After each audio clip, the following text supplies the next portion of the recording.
Nigerian government is optimistic of getting out of recession quickly amidst economic woes that puts the future in a difficult light. Experts will weigh in on the way forward for the continent's biggest economy.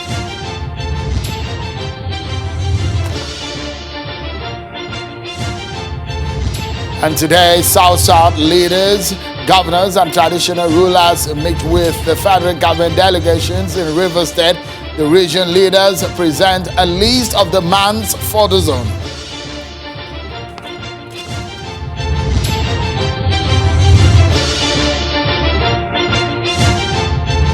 Everyone, and welcome to Politics Today, live on Channels Television. I'm Sean Okimalo in Lagos.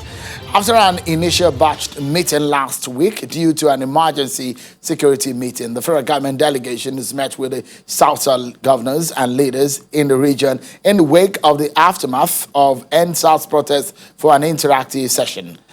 President Buhari was represented by his Chief of Staff, Professor Ibrahim Gambari, in company of the Deputy Senate President Ovioma Agege, and ministers reinstated the need to protect the rights of legitimate protesters and commended the governors and traditional leaders for their effort in handling issues during the End SARS protest.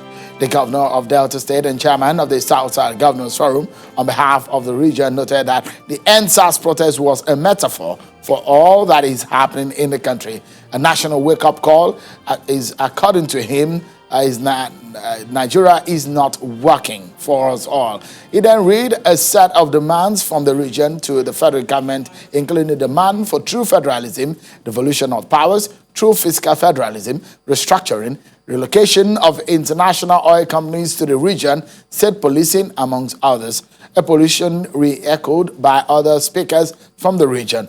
Professor Gambari, the Chief of Staff to President Buhari, assured the regional leaders that his delegation will convey the demands to President Muhammadu Buhari. If we must move forward as a stable, united, and indivisible nation, we must have the courage of our conviction to begin to address all the issues in an honest and balanced manner that will restore Nigeria to the dreams of our founding fathers, who collectively negotiated and agreed on a Federal Republic of Nigeria. In this regard, I need to state very unequivocally, and on behalf of the people of this region, that we believe, support, and are committed to the restructuring of Nigeria in a way and manner that guarantees: 1.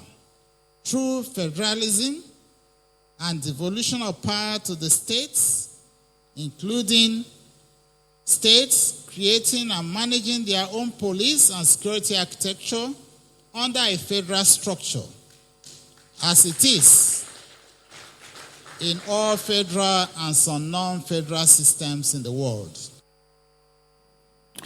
Two important pieces of legislation have scaled through second reading in the House of Representatives today. They are the much-expected Petroleum Industry Bill, PIB, and the Electoral Act Amendment Bill.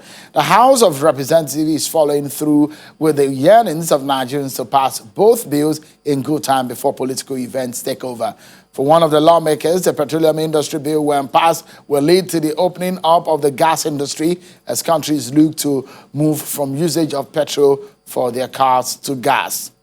And President Muhammadu Buhari has written to the Senate seeking approval for the confirmation of Professor Mahmood Yakubu for a second term in office as a chairman of the Independent National Electoral Commission, INEC. Senate President Ahmed Lawan today read the letter on that and at the resumption of legislative proceedings after 1 month of recess. In his letter, President Buhari solicited for the lawmakers' expeditious consideration of his request for another 5-year tenure for Mahmood as INEC chairman. Tonight on the program, we'll get to hear perspectives of experts with political leanings, of course, on the way out of the economic troubles that the nation has found itself, a second recession in 4 years. So stick around with us because we will now serve you with some stories on our political roundup.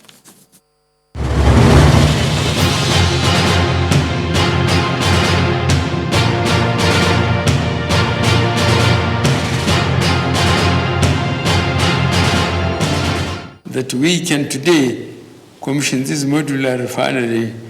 President Muhammadu Buhari today inaugurated Walter Smith Modular Refinery, Nigeria's largest modular refinery of 5,000 barrels per day capacity in Ibigwe, Imo State. The president also did the groundbreaking ceremony for the Phase 2 works to expand the capacity of the refinery to 50,000 barrels per day. At the virtual inauguration, the president explained that the establishment of modular refineries in the country will make petroleum products available and eliminate importation. The crisis rocking the Ondo State House of Assembly has taken another dimension as the House today impeached its Deputy Speaker, Roju Ogundeji, on the allegations of gross misconduct and disobeying House rules. The lawmakers thereafter elected Honorable Samuel Aduroboye as the new Deputy Speaker. The chairman of the House Committee on Information says 20 out of the 26 members of the House signed the impeachment notice. Reacting to his impeachment, Honorable Ogundeji says it is an illegality and will be null and void. To replace the impeached Ogundeji, the House elected Honorable Samuel Aduroboye as the new Deputy Speaker. And the impeachment scenario is playing out too in Gombe State, where the Speaker of the Gombe State House of Assembly, Abubakar Sadiq Ibrahim Kurba, has been impeached. He was impeached by 16 out of the 24 members of the House.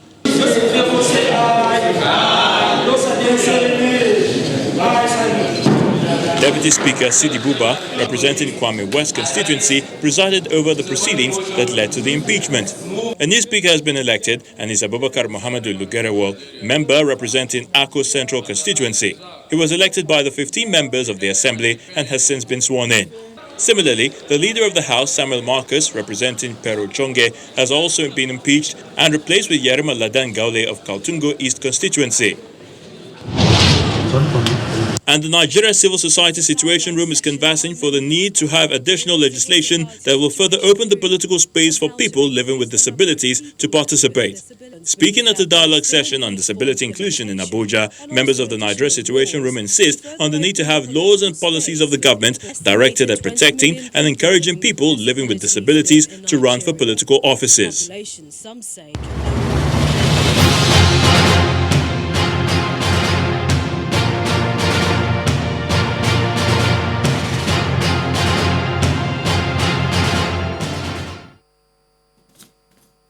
Thank you so much, everyone, for staying with us. Let's get into the matter of tonight.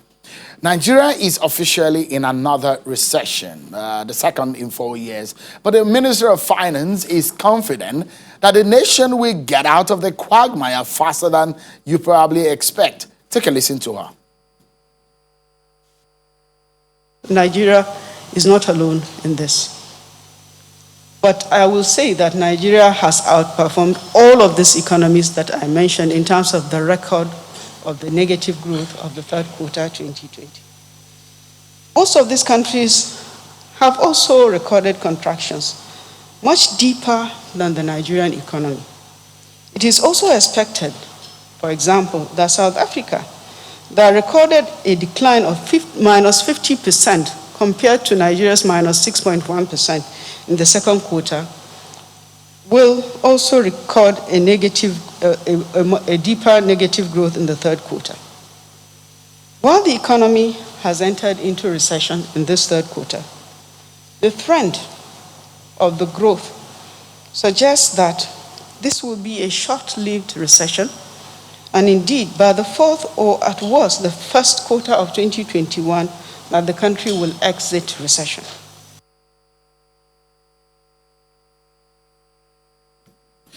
Coming from the chairman of the finances of Nigeria, the Minister of Finance. But some opposition figures believe the situation is perhaps more difficult or worse than envisaged, or perhaps the optimism that we hear from the Minister of Finance. Take a listen to Mr. Peter Obi, who was a guest on the program on Sunday, and these are his views about the situation of things.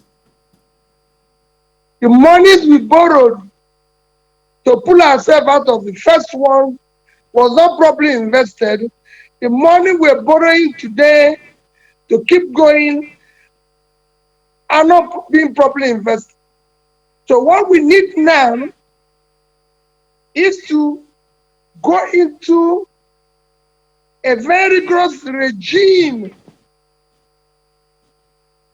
of formulating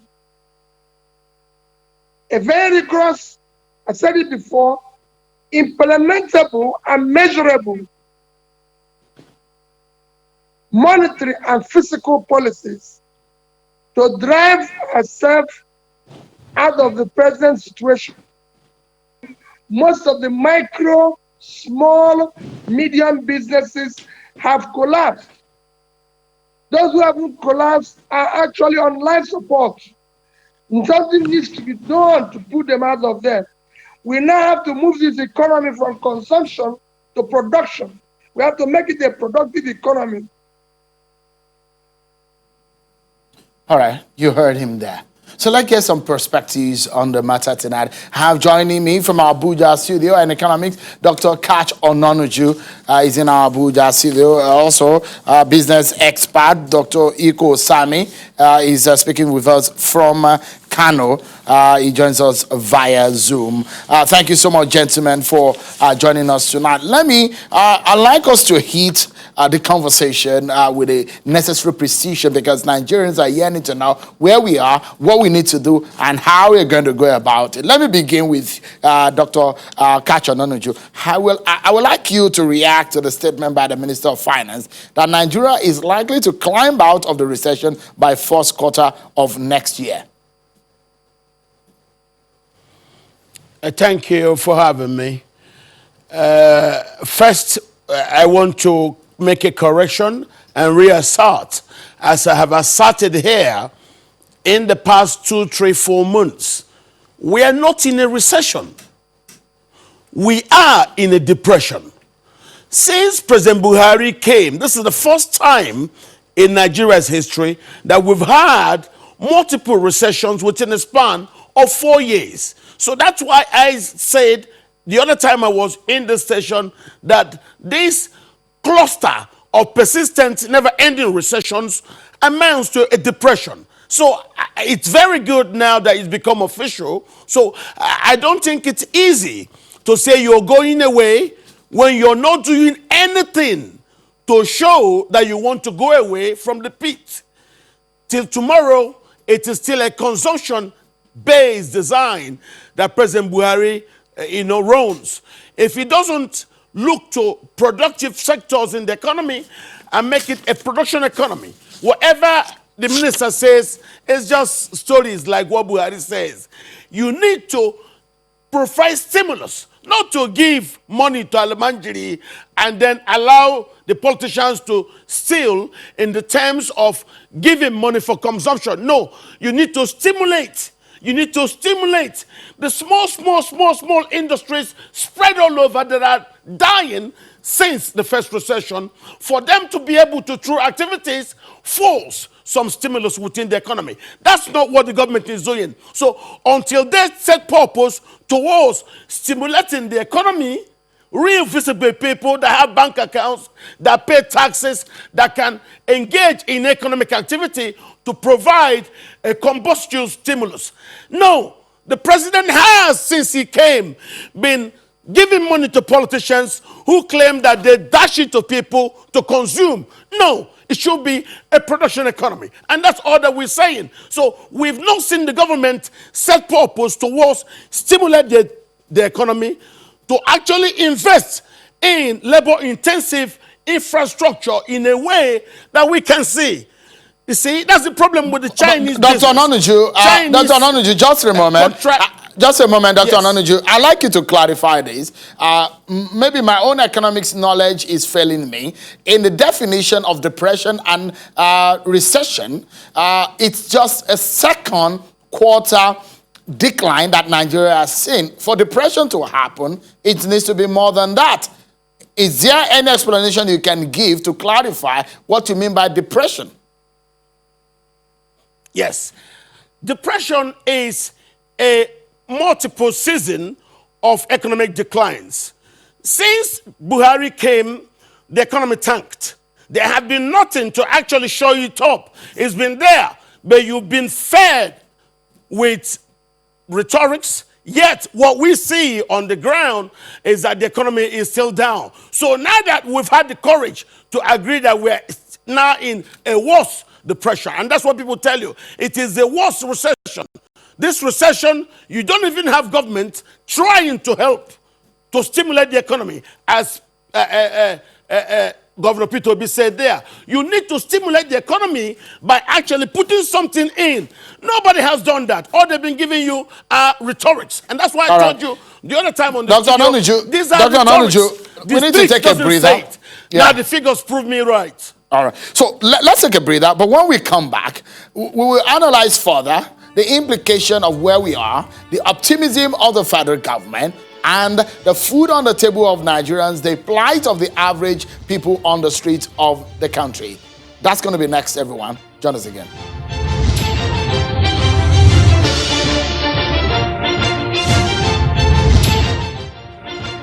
Thank you so much, everyone, for staying with us. Let's get back to the conversation with Dr. Kach Ononuju. He's a member of the PDP and an economist. And Mr. Iko Sami is an APC chief chain and international business expert. Thank you so much, gentlemen, for joining us. If you do have Mr. Sola Iko Sami now, let me get your reaction, Mr. Iko Sami, on...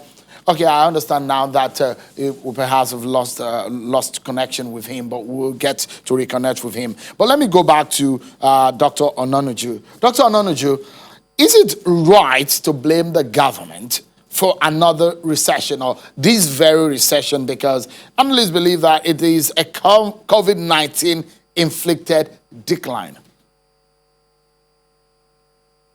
No. It's not. The economic problem Nigeria has is not caused by COVID-19. Yes, COVID does have its own issues, but our problem, we've been saying this for the past 5 years. President Buhari, change your model of governance.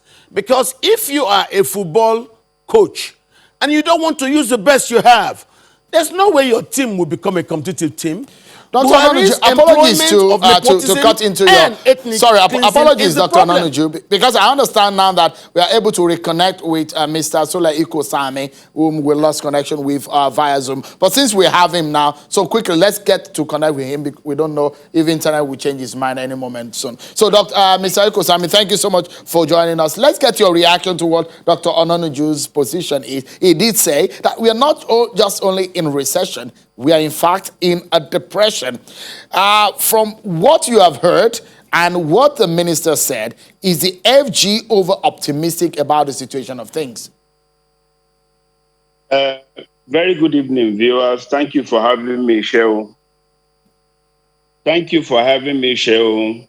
First and foremost, I want to debunk a position that was said by the former governor of Anambra, Dr. Obi, with all due respect, by making a statement that most of the funds that the federal government actually borrowed were actually misused. And it is very sad for us to have a misunderstanding that one out of the 100% of the government revenue is just about 15% that goes to federal government. About 50% goes to state and 35% goes to local government. So investments that are supposed to actually affect our economy from bottom up clearly put that responsibility not just on federal government, but on our state government and also our local government. But that brings me to the fact of harmonization of a policy of state. Federal government has borrowed money, we invested in infrastructure. There was no time federal government borrowed money and invest that money in our recurrent or paying of salaries. You can see what government is investing in our roads, our railway, among others. It is also very clear around the world, everyone knows the dwindling oil price that came in 2015, just like it has happened in the past, is about economic history. The dwindling oil revenue has actually affected the investment federal government had on infrastructure. That also, while that was happening with a very low revenue income, we now come to the issue of COVID-19, which affects the world economy, and the entire world has the brink of it. There is no part of the economy of the world that is not getting a bailout due to this pandemic. So it's only normal for you to understand that we'll be in recession briefly.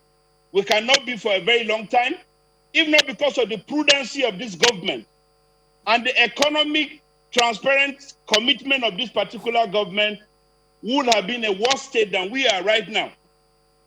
Look at amount of money that this government actually borrowed and invested in capital. The entire money had gone to the capital. There was an open forum done by federal government on how these funds will be expended.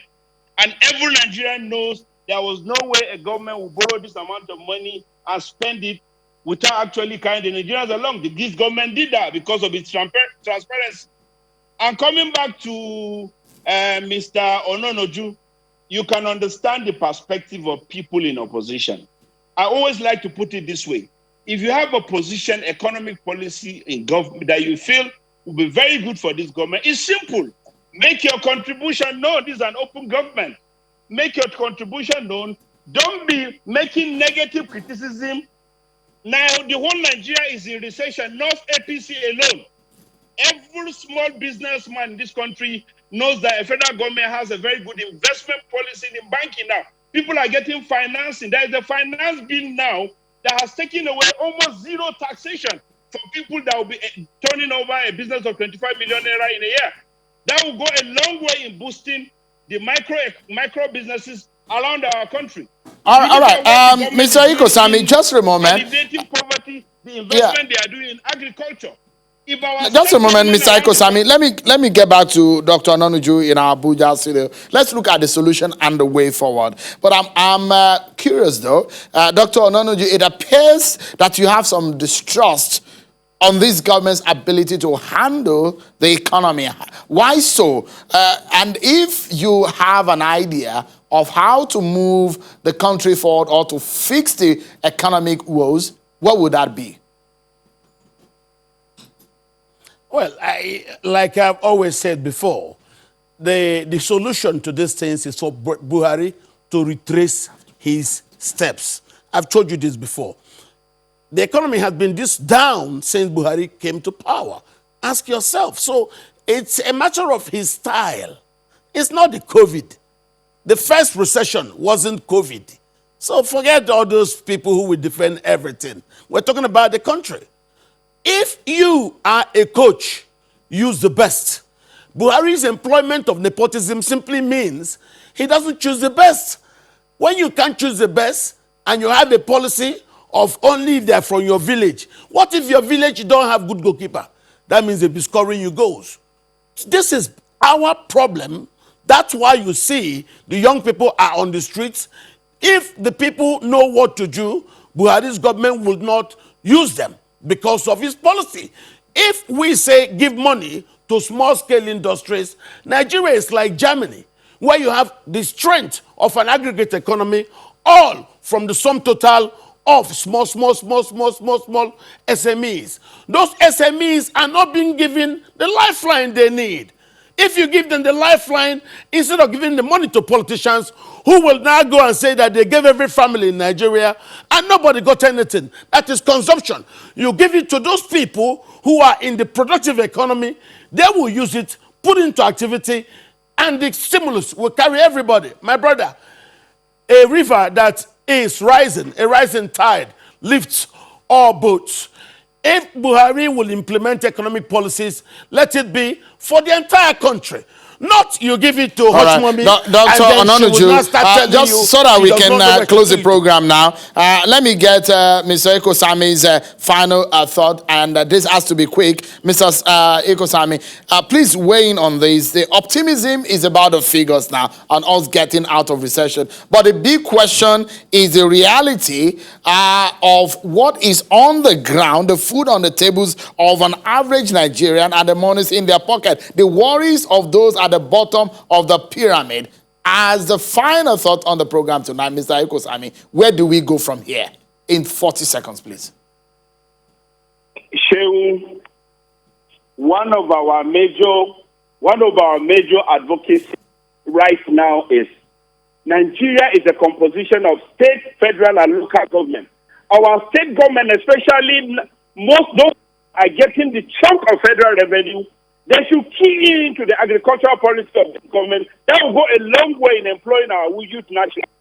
They should also key in the economic policy of this particular government. It will go a long way in in alleviating most of the suffering in our communities. Remember, 80% of our residents, our Nigerians, live in the rural areas of the state.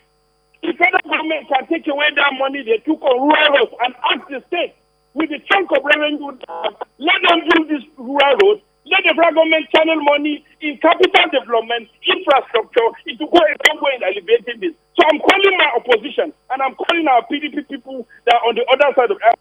Let them remember, this is the only government in the history of democracy in Nigeria that has been 100% of every allocation due for state. Are they dealing with such money in revamping the economy of the state? Mr. Sule Kosami, I'm afraid that we are out of time, but I must sincerely thank both of you for your thoughts tonight on this very knotty issue of the economy. Thank you so much, Dr. Anoniju and Mr. Sule Kosami. And that's our show for today, everyone. Many thanks for watching. I'm Sean Kimale. Bye-bye.